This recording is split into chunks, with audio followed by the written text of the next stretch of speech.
पूर्व सीएम येदियुरप्पा से मिले गडकरी, जगन की गिरफ्तारी भी संभव। संसद के गतिरोध को खत्म करने के लिए आडवाणी से मिले प्रणव, गुजरात के कांग्रेसियों ने की राष्ट्रपति से मुलाकात। 2G कांड की जांच कर रही जेपीसी को मई 2012 तक का वक्त मिला। 10 साल में हुए घोटालों की है जांच। पंजाब के पटियाला में एक और मिग 21 हादसे में बाल बचे पायलट। 1993 से अब तक 100 से ज्यादा हादसे हुए। और 27 सितंबर से नहीं सताएगी अनचाही कॉल्स और एसएमएस। ट्राई ने कहा डू नॉट कॉल पर रजिस्टर करें ग्राहक।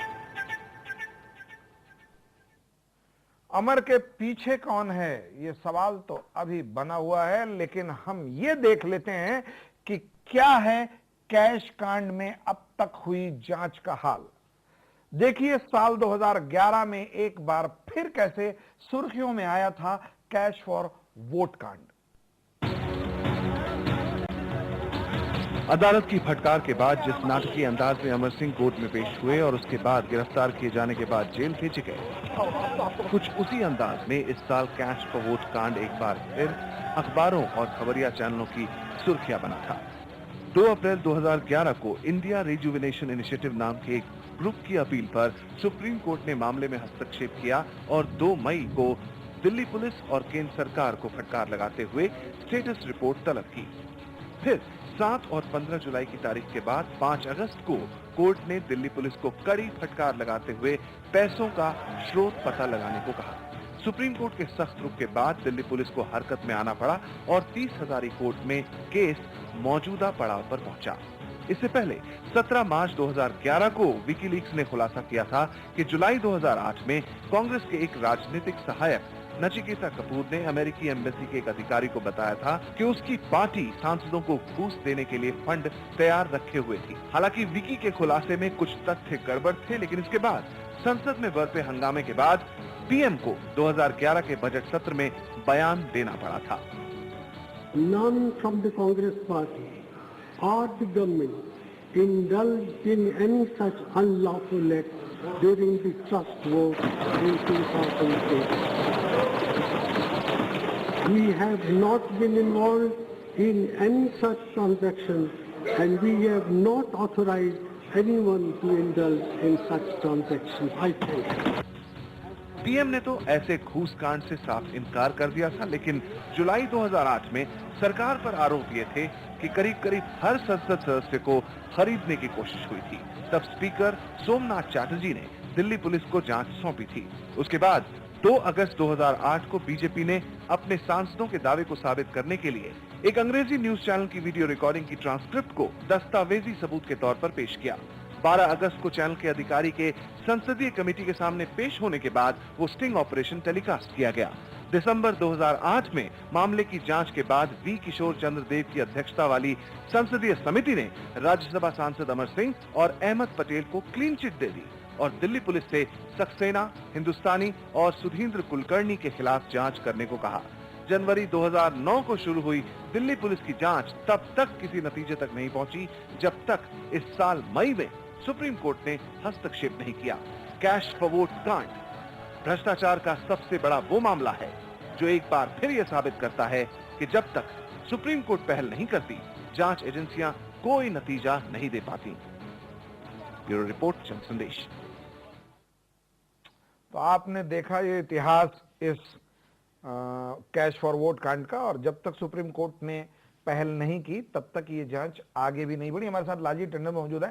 टंडन जी, जिस वक्त ये कैश फॉर वोट कांड हुआ था, उस वक्त जब आपकी पार्टी के सांसदों ने ये पैसे लहराए थे, उस पर काफी उंगलियां उठी थी और ये कहा गया था कि ये संसदीय परंपरा को जो है वो भारतीय जनता पार्टी के सांसदों ने तोड़ा है और ये पहली बार संसद के इतिहास में हुआ है। अगर ऐसा हुआ भी था तो पार्लियामेंट थाना ज्यादा दूर नहीं था रिपोर्ट कराने के लिए, संसद में करने की जरूरत क्या थी? इस पर अलग अलग राय हो सकती है कि किसी भ्रष्टाचार को उजागर करने के लिए संसद में कौन से तरीके अपनाए जाने चाहिए, कौन से नहीं, ये विवाद के विषय हैं। वो उनका कंडक्ट अलग बात है, लेकिन इतना तो सही है कि जो चोर है वो कभी ये सामने लेके नहीं आएगा कि मैंने ये चोरी की है। अगर वो सामने लेके आता है तो वो किसी न किसी को एक्सपोज करने की बात करता है। तो वो उस जो स्वाभाविक न्याय की बात है उसको करना चाहिए। दूसरी बात ये कि ऐसा नहीं है, कांग्रेस के लोगों का नाम इस विषय में नहीं आया, लेकिन पुलिस ने उनको जांच से अलग कर दिया। क्या ये डर था टंडन जी? उनका कोई टंडन नाम जी, नहीं। क्या ये डर था? जाहिर है कि बीजेपी ने इतना बड़ा स्टेप लिया था, तो ऐसा तो होगा नहीं कि आपके सीनियर लीडर्स उसकी जानकारी न रखते रहे हो। क्या ये डर था कि अगर किसी और एजेंसी के पास ये शिकायत लेकर के गए तो आपकी बात जो है वो वहीं तक रह जाएगी, यहां तक कि स्पीकर के पास भी पर्सनली नहीं ले जाया गया? स्पीकर रूम बहुत ज्यादा दूर नहीं होता। क्या बिल्कुल ये बिल्कुल एतबार नहीं था? इस वक्त जो आप विषय कर रहे हैं वो ये विषय और वो विषय दो अलग अलग हैं।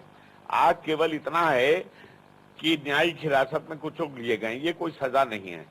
एक ये प्रश्न है कि पुलिस ने जो चार्जशीट दी वो एक तरफा है, जिसमें उसका कोई कहीं जिक्र नहीं है कि उसका बेनिफिशियरी कौन था, उसको लाभ पहुंचाने के लिए ये काम किया गया या क्यों किया गया, ये सब कुछ नहीं है। अभी जिनके ऊपर आरोप हैं उनके कोई बयान सामने आए नहीं हैं। अभी जो है ये न्यायिक हिरासत कोई सजा नहीं है। अभी ये मामला सुप्रीम कोर्ट तक है और सीबीआई भी अब उसमें जांच कर रही है। तो ये सब जो कुछ भी है, न्यायपालिका पर हमको विश्वास करना चाहिए और इसको ज्यादा पॉलिटिक्स से जोड़ने की जरूरत नहीं है। राजनीति से अगर हम ना जोड़ें टंडन जी इसको, राजनीति से राजनीति से हम अगर ना जोड़ें इसको टंडन जी, तो मैं आपसे पूछना चाहूंगा कि न्यायिक प्रक्रिया की परिधि में रहते हुए, उसकी दायरे में रहते हुए बीजेपी का क्या स्टैंड होगा अपने इन सांसदों को बचाने के लिए? नहीं, ये कोई पार्टी का विषय नहीं है। ये जो सांसद हैं वो अपनी बात कोर्ट के सामने रखने में सक्षम हैं और जो निर्दोष हैं उनके लिए जो है वो हमें पूरा विश्वास है कि सुप्रीम कोर्ट जो है तक ये कहीं हमारी न्यायपालिका में अभी तक कोई हम उसके फैसले से कहीं असंतुष्ट नहीं है कि उन्होंने कोई गलत फैसला किया हो। और आप ये जो नोट कांड हुआ था, इसको ये जो उन्होंने लहराया था, इसको आप पार्टी का इशू नहीं मानते हैं? उनका अपना पर्सनल था ये इस विषय के ऊपर मैं कोई बात नहीं करना चाहूंगा, क्योंकि मैं तो केवल इसलिए कि आज जो हुआ वो न्यायिक उसके बारे तक ही मैं अपने को सीमित करना चाहता हूं।